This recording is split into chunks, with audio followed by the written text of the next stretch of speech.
Bienvenidos amigos al canal del lector de Ortega y Gasset.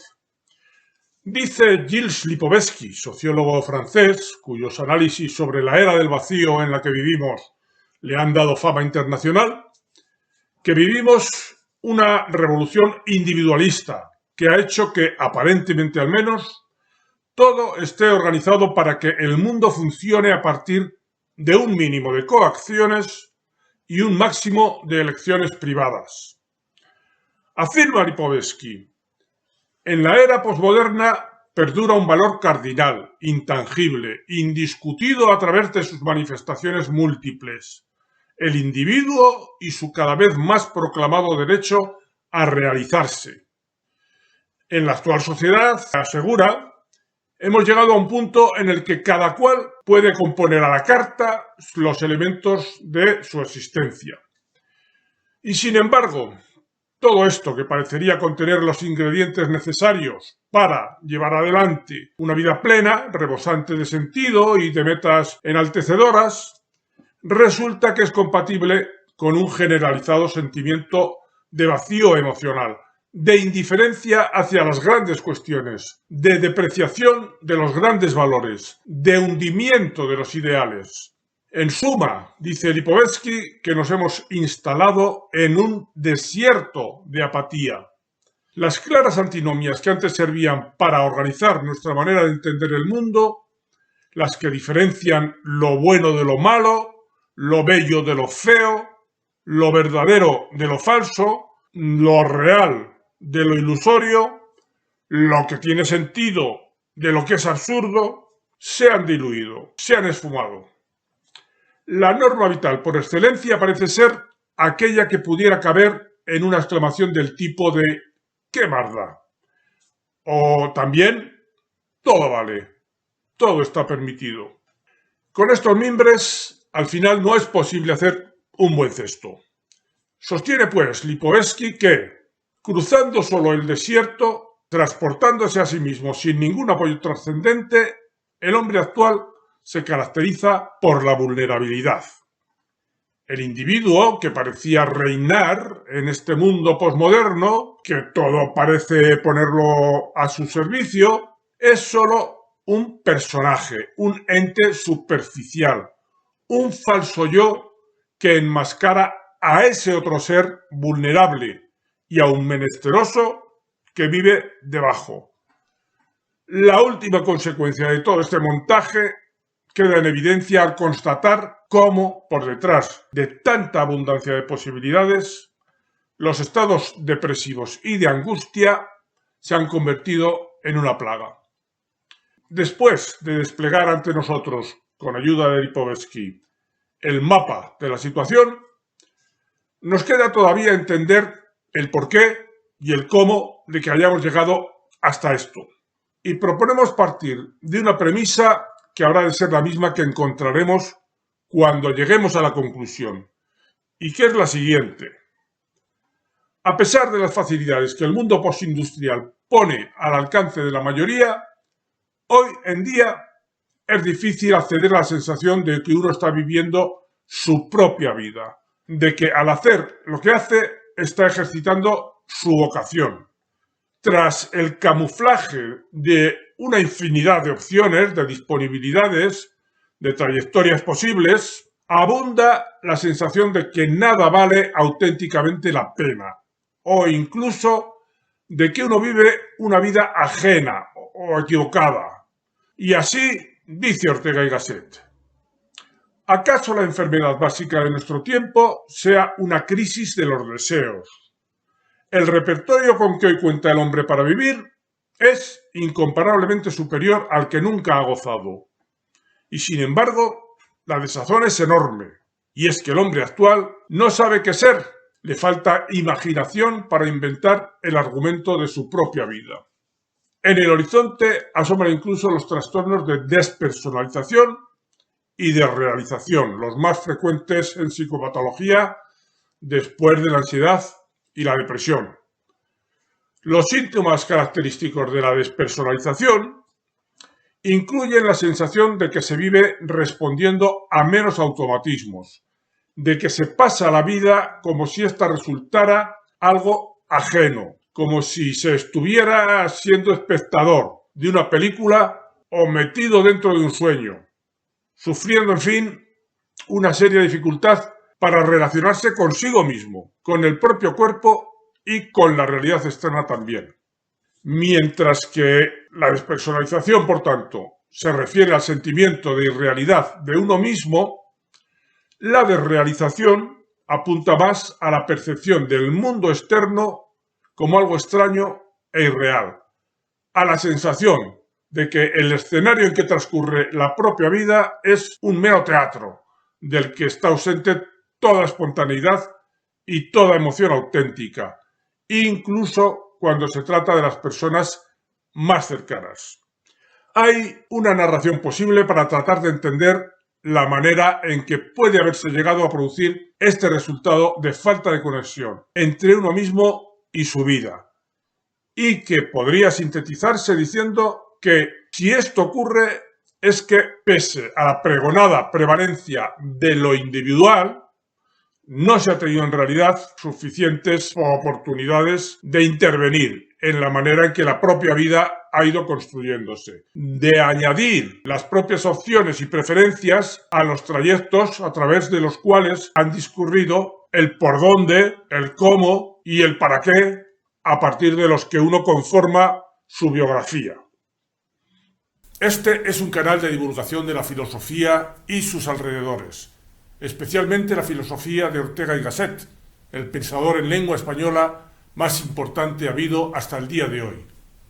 Ayúdame en esta tarea divulgativa haciéndote suscriptor y dando al me gusta. Correlacionando con todo lo dicho, con esa sensación de que uno no sabe qué hacer con su propia vida, en los actuales estados del bienestar, la vida del hombre está asimismo tutelada y acotada por ellos, por esos estados, desde la cuna hasta la sepultura. El Estado se ha ido convirtiendo en el gran hermano de Orwell, que supuestamente por nuestro bien nos vigila y trata de que seamos felices. En Venezuela, el presidente Maduro creó en 2013 incluso un viceministerio de la suprema felicidad social del pueblo, una felicidad que evidentemente administra y otorga a su manera el poder estatal. Este intervencionismo de los estados encaja perfectamente con la pretensión de una gran parte de los hombres de nuestra época de vivir sin preocupaciones, solo pendientes de aquello que les pueda proporcionar una vida fácil y placentera, aunque de hecho los estados acaben fracasando en esos propósitos. Queda así desatendida la idea de Ortega según la cual vida es preocupación, y lo es no solo en los momentos difíciles, sino que lo es siempre, y en esencia no es más que eso, preocuparse. En cada instante tenemos que decidir lo que vamos a hacer en el siguiente, lo que va a ocupar nuestra vida. Es, pues, ocuparse por anticipado, es preocuparse. Y completa Ortega la idea más adelante cuando sostiene que cuando creemos no preocuparnos en nuestra vida, en cada instante de ella la dejamos flotar a la deriva, como una boya sin amarras, que va y viene empujada por las corrientes sociales. Y esto es lo que hace el hombre medio y la mujer mediocre, es decir, la inmensa mayoría de las criaturas humanas. Para ellas, vivir es entregarse a lo unánime, dejar que las costumbres, los prejuicios, los usos, los tópicos se instalen en su interior, los hagan vivir a ellos y tomen sobre sí la tarea de hacerlos vivir. Son ánimos débiles que al sentir el peso, a un tiempo doloroso y deleitoso, de su propia vida, se sienten sobrecogidos y entonces se preocupan precisamente para quitar de sus hombros el peso mismo que ellos son y arrojarlo sobre la colectividad. Es decir, se preocupan de despreocuparse. Bajo la aparente indiferencia de la despreocupación, late siempre un secreto pavor de tener que resolver por sí mismo originariamente los actos, las acciones, las emociones, un humilde afán de ser como los demás, de renunciar a la responsabilidad ante el propio destino, disolviéndolo entre la multitud. Es el ideal eterno del débil. Hacer lo que hace todo el mundo es su preocupación. En resumen, que la consecuencia de esta actitud es que el hombre empieza a no tener proyectos propios y deja de poner en práctica sus propios recursos. Deja de sentir el apremio de tener que hacer él su vida. De ahí que solo le quede el recurso de hacer lo que hacen los demás y de carecer de deseos propios sobre cómo dirigir su vida. De esta manera se llega a la conformación de esa clase de hombre que Ortega analizó y que denominó hombre masa, el mismo tipo de hombre al que hemos visto que se refería Lipovetsky, y el mismo también que el catedrático de psiquiatría Enrique Rojas denominaba hace unos años hombre leicht, al cual también consideraba característico de esta época nuestra. Decía de él el psiquiatra Rojas que es un hombre sin sustancia, sin contenido, entregado al dinero, al poder, al éxito y al gozo ilimitado y sin restricciones. El hombre leicht carece de referentes, tiene un gran vacío moral y no es feliz, aun teniendo materialmente de casi todo. Las características más propias de este hombre leicht serían, pues, según Rojas, el materialismo. Solo le interesa lo que puede traducirse a términos tangibles y más aún contables. El hedonismo, búsqueda compulsiva de diversión, de sensaciones nuevas y excitantes que compensen el vacío interior. La permisividad y el relativismo, el vale todo a que antes nos referíamos, o dicho de otra manera, nada vale lo suficiente como para comprometerse con ello, y por tanto uno se instala en el desconcierto y en la falta de referencias firmes. Y el consumismo y la consiguiente reducción de la idea de libertad a lo que quepa en la mera posibilidad del hecho de consumir. Esa forma de comportarse solo aparentemente entra en contradicción con la revolución individualista que caracteriza a nuestra época desde los tiempos de la modernidad. Pues ese hombre medio, al que se refería también Ortega, solo aporta a esa individualidad que la cultura predominante pregona y promueve su deseo de placer y despreocupación.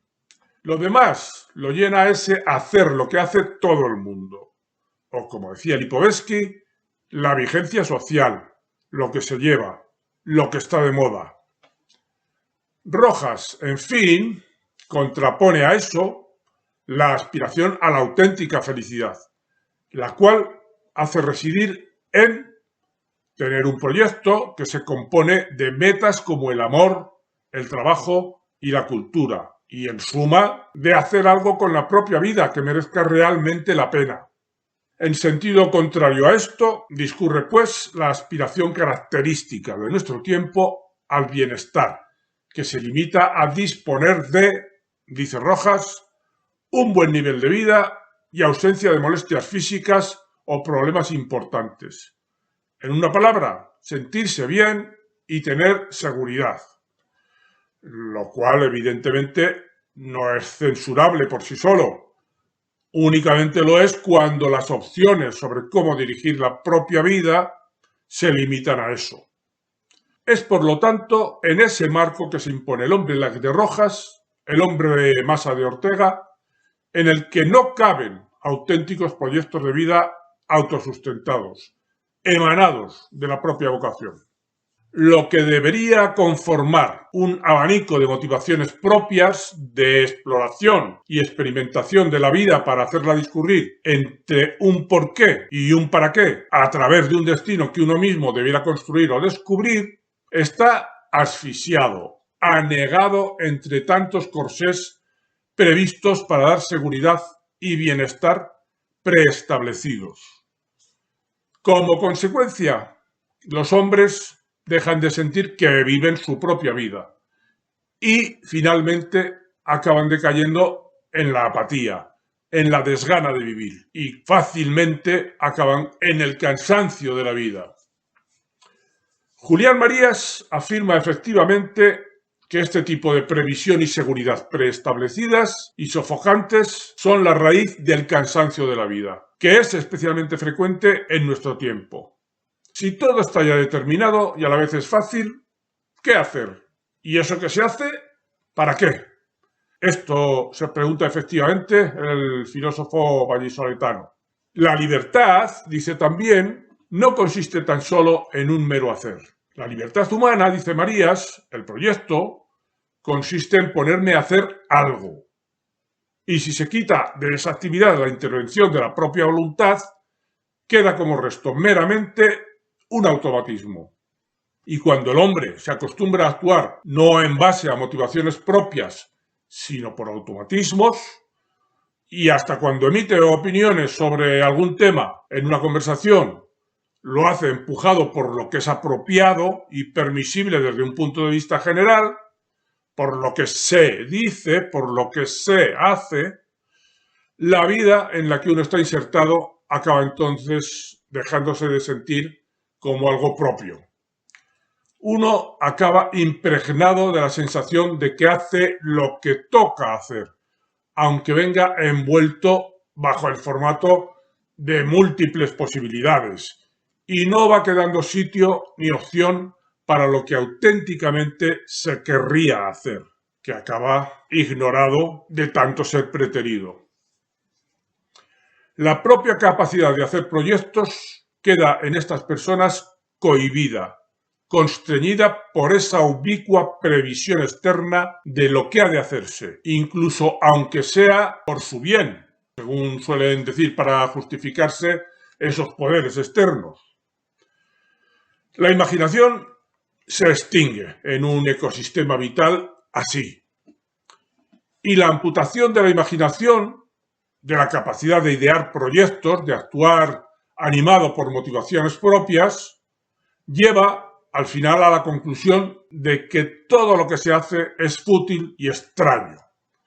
Esa sería, en última instancia, la causa principal del cansancio de la vida, o de lo que podría servir como su lamentable aliado, el tedio.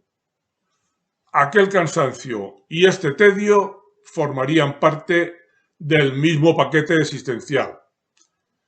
Como dice Ramón Gómez de la Serna, en una de sus greguerías, aburrirse es besar a la muerte. Solo suele quedar un momento vital, un punto de inflexión desde el que arrancar para llegar a establecer contacto auténtico consigo mismo. Es el momento en que acontecen crisis vitales importantes, singularmente y curiosamente las que suponen un trastorno psíquico, que tienen una ladera que da a esa toma de contacto con el yo profundo, de modo que, si se sale de esa crisis, se hace creciendo, descubriendo ese ser íntimo que no había logrado aún salir a la palestra. Es por esto por lo que podemos entender estas llamativas palabras de Carl Gustav Jung, que como se sabe era precisamente especialista en tratar a las personas que sufrían esas crisis vitales. Así pues, dice Jung, la neurosis, es decir, lo que podemos entender también como crisis vital, encierra en realidad un fragmento de personalidad todavía no desarrollada, un precioso fragmento de alma sin el que el hombre está condenado a la resignación, a la amargura y a otros sentimientos hostiles a la vida. Y en relación con ello, concluía, en la neurosis está nuestro peor enemigo o nuestro mejor amigo. Nuestro peor enemigo en la medida en que esas crisis vitales, mientras no consigan ser superadas, son causa de graves sufrimientos. Y nuestro mejor amigo, en cuanto que, como decía Jung en la anterior cita, en esa crisis, en esa neurosis, se encierra un fragmento de personalidad todavía no desarrollada, ocultada bajo el síntoma neurótico. Y si se consigue desarrollar, es decir, si se consigue sobreponerse a los impedimentos que supone el síntoma neurótico, significará que la personalidad quedará enriquecida con ese fragmento del alma del que hasta entonces solo se tenía noticia a través de la queja dolorida que significaba la crisis, la neurosis. Bien, pues solo me queda animaros, amigos, a suscribiros al canal si os parecen bien los materiales que aquí traigo para la reflexión. Y también, en ese caso, a que me deis un me gusta al vídeo. Y si se os ocurre algo al respecto, os animo a que hagáis también algún comentario. Y nada más. Hasta el próximo vídeo, amigos.